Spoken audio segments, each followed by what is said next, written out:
Welcome to the Real News Network. I'm Jessica Devereaux in Baltimore. On Monday, Egypt's military issued an ultimatum to President Morsi: step down or we'll take over. Though Morsi has rejected this ultimatum, the clock is still ticking. Now joining us to give us a sense of what's happening on the ground are our two guests. We have Rania Malky, who is the publisher of the Egypt Monocle and the former editor of Daily News Egypt, which was the partner of the International Herald Tribune. We also have Mohamed ElMeshad, who is a Cairo-based independent journalist who wrote for Egypt Independent for 2 years and is joining us from Cairo. Thank you, Mohamed, for joining us.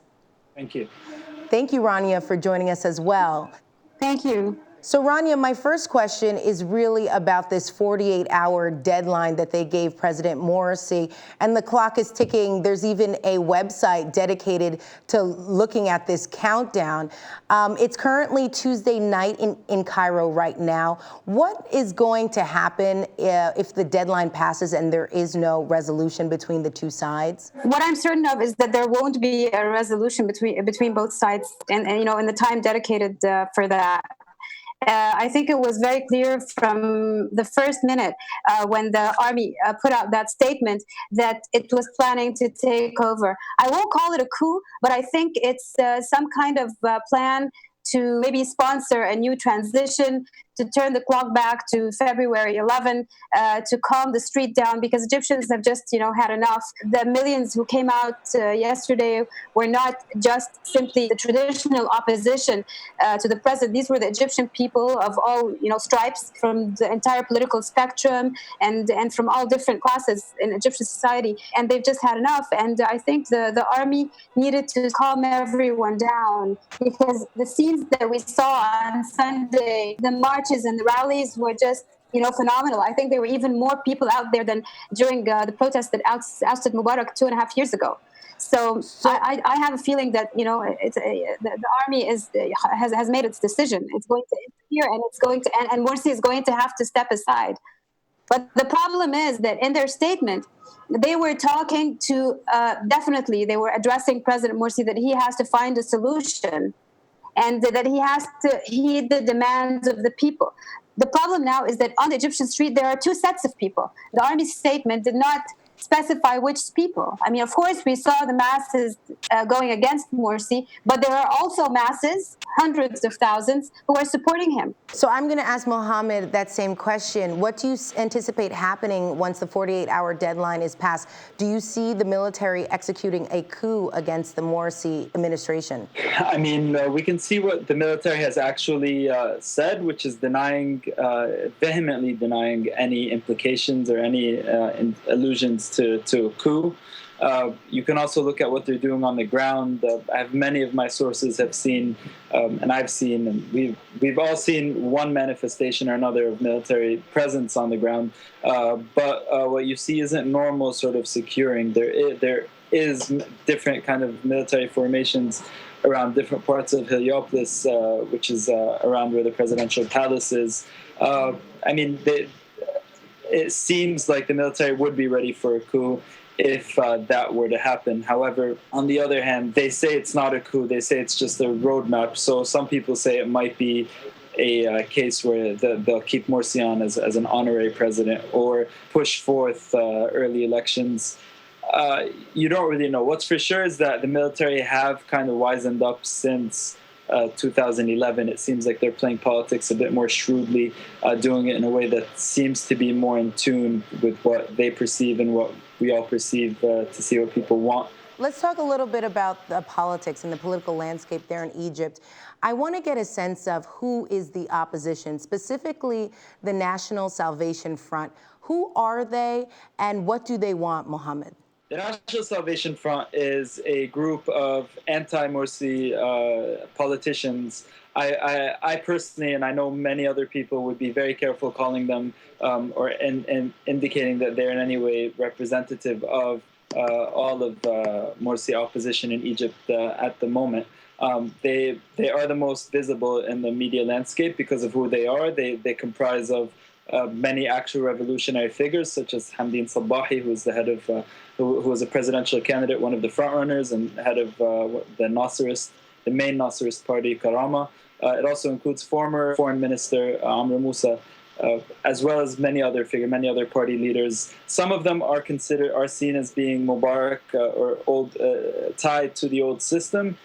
Some are new. So that one of the criticisms they receive from pro-Morsi people, or the pro-Morsi camp, and even like other opposition members who just oppose to this composition, is that it includes too many people from the Mubarak regime. I see. And Rania, are you getting the same sense of the opposition?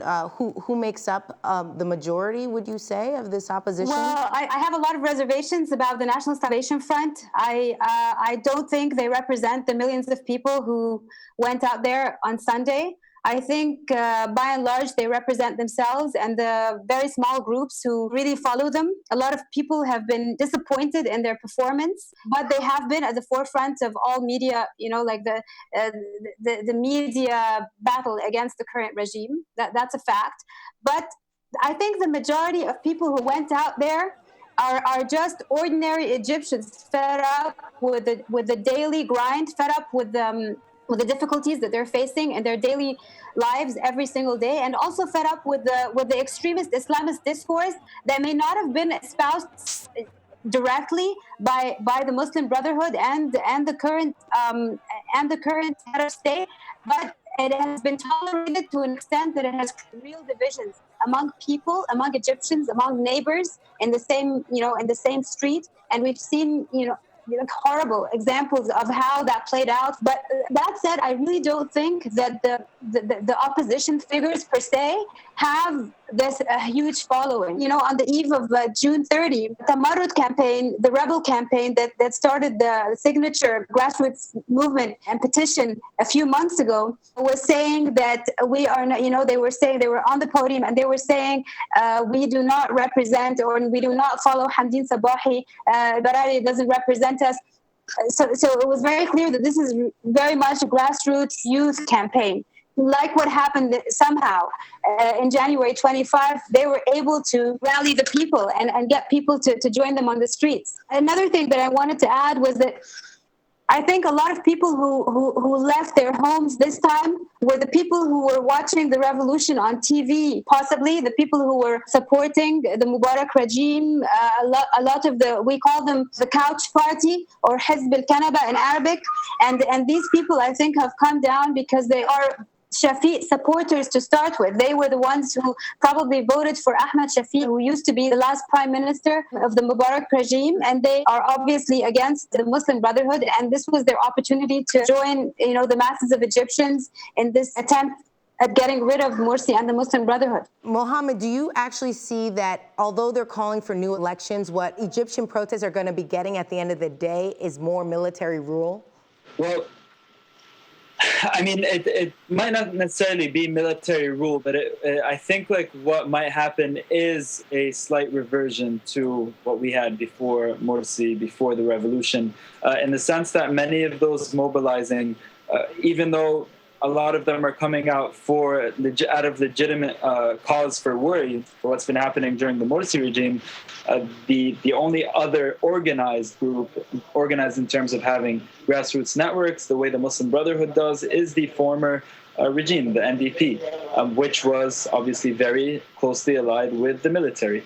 We don't have a long enough history of specific direct rule by the military, not since Nasser at least, but one could say that we have been ruled by the military since every president since Nasser has been a military man, and Morsi is the first non-military man. So it depends on what you mean by military rule. Are we talking a military junta, a la like Pervez Musharraf in Pakistan, or are we talking a security, what we call the security apparatus hold on government, a return to that? I think that's for sure.